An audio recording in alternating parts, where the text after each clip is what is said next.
हरियाणा विधानसभा चुनाव में हार के बाद जब विपक्षी दलों के इंडिया ब्लॉक को ज्यादा तालमेल और एकजुटता दिखाने की जरूरत थी, तब झारखंड में सीट बंटवारे के सवाल पर उसमें बिखराव दिख रहा है। आलम यह है कि गठबंधन का पुराना सहयोगी दल आरजेडी ने साफ शब्दों में कह दिया है कि उसके सभी विकल्प खुले हैं।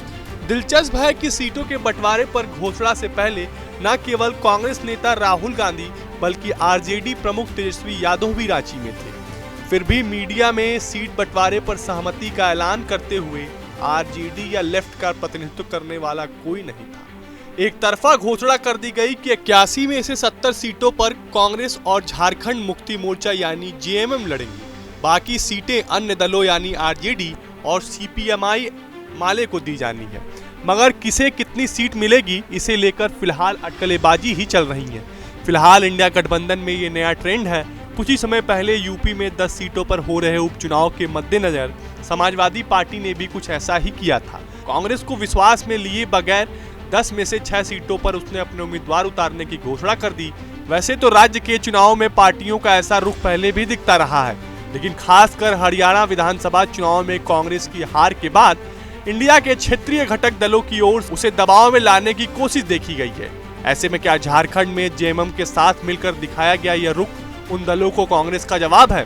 खैर, झारखंड में तेजस्वी यादव की पार्टी को गठबंधन में से 6 सीटें मिल गई हैं और एक सीट पर अभी बातचीत का दौर जारी है। सोमवार को तेजस्वी यादव और मनोज झा मुख्यमंत्री आवास पहुंचे थे, जहां हेमंत सोरेन से उनकी गठबंधन को लेकर चर्चा हुई। दोनों नेताओं के बीच बातचीत में ये तय हुआ कि आरजेडी 2019 में जितने सीटों पर चुनाव लड़ी थी उतने ही सीटों पर इस बार भी चुनाव लड़ेगी। अभी इंडिया गठबंधन को झारखंड में एक और दल साधना बाकी है। लेफ्ट पार्टी का भी झारखंड में अपना जनाधार है और लेफ्ट अपने हिसाब से दावे कर रही है कि उसे भी इतनी सीटों पर ही चुनाव लड़ना है। अगर आरजेडी को 7 सीट मिलती है तो फिर लेफ्ट भी मोलभाव की स्थिति में आ गई है। फिलहाल झाझूमो और कांग्रेस ने तो पहले ही ऐलान कर दिया है कि 70 सीटों पर वो दोनों पार्टियां साथ में चुनाव लड़ेंगी। बाकी 11 में से 7 सीटें आरजेडी खाते में चली गई हैं। तो क्या लेफ्ट मात्र 4 सीटों पर ही चुनाव लड़ेगी?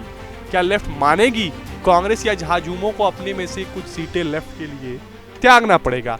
फिलहाल ये तो वक्त ही बताएगा कि झाझूमो और कांग्रेस में से कौन अपनी सीटों का बलिदान देकर लेफ्ट के लिए बड़ा दिल दिखाते हुए अपनी सीटें देता है, या फिर लेफ्ट 4 सीटों पर ही चुनाव लड़ने में राजी हो जाता है।